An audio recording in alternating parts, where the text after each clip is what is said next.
Welcome to Showy Bike Rider Television. Today we're out exploring our backyard. It doesn't get any better than this. We're out on the Honda ST1300, or Pan-European if you want to use its European style logo.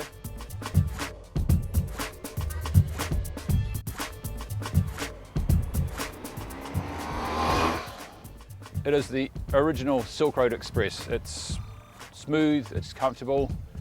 It's not a little bike, it's 330 odd kilos, so it's a considerable chunk of metal, but it feels effortless. Anything you ask it to do. We're at the end of a unsealed road, no problem.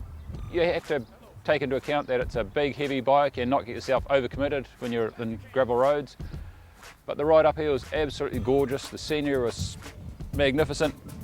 All my gear's packed in there, nothing on my back, and a few clouds starting to gather. If it rains, you just pop the little screen up, instantly into your little bubble. It's quiet, it's pretty much dry, and it's all good.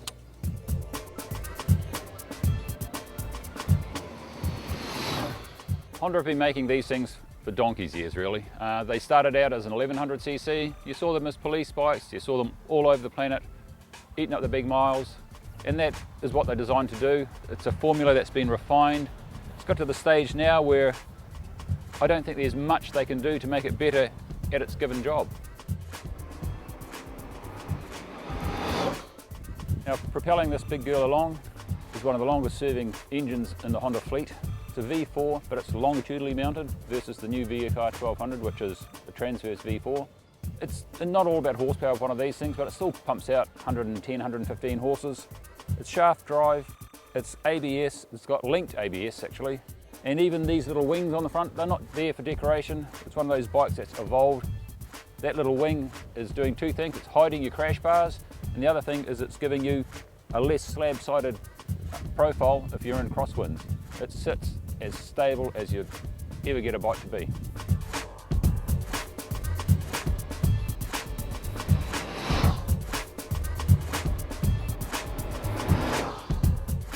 Out on the open road, it's one of those bikes that you can do 200, 300, 400 Ks, because you'll get 400 Ks easily out of a tank on this. You stop and you ask the pillion if they want to get off. How often do you actually get someone that says, no, I'm fine, thanks? It's that comfortable.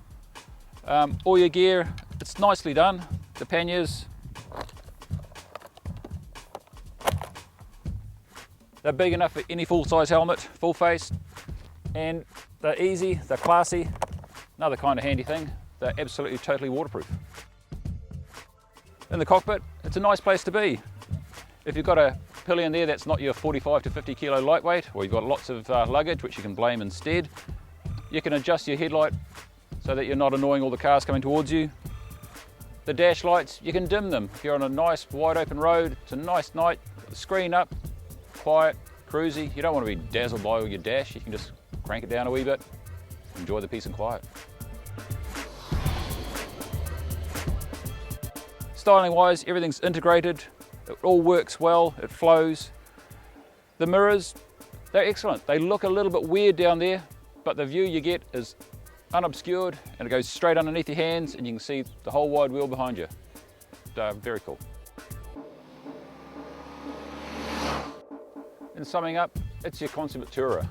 It's able to keep up with bikes that are far more sporty, but you do it in comfort. I went around the loop, our favourite little backyard block, 400 Ks I suppose I did with a pillion.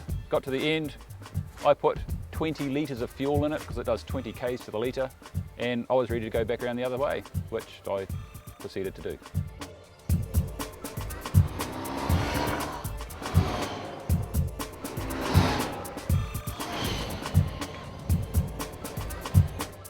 There's a reason they call it a Pan-European. I mean, you can cross a continent on it, stopping just for gas. New Zealand's a breeze.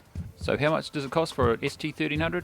You're looking about $24,525 for the base model. But once you've got it, it's set up, it's awesome, it's all you're ever going to need to tour on.